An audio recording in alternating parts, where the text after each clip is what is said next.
చంద్రబాబు చేయాలి. ఇది మా డిమాండ్. ఇది డిమాండ్. వైఎస్ఆర్సీపీ పార్టీ కావచ్చు, వెంకటేశ్వర భక్తులుగా కావచ్చు, ఇది మా డిమాండ్. దీంట్లో ఎటువంటి సమస్య లేదు.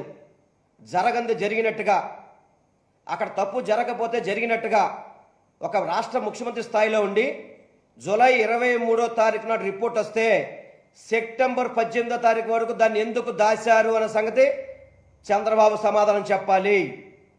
చెప్పకుండా కూర్చుంటే ఇది సరైన పద్ధతి కాదు. భక్తులని ఇలా ఇబ్బంది పెట్టడం అనేది సరైన పద్ధతి కాదు. వెంకటేశ్వర స్వామితో రాజకీయాలు ఆడవద్దు. వెంకటేశ్వర భక్తులు కానీ వెంకటేశ్వర యొక్క మనోభావాలు నమ్మిన వాళ్ళు ఎవరిని కూడా ఇబ్బంది పెట్టద్దు. చంద్రబాబు నీ తప్పు ఒప్పుకో.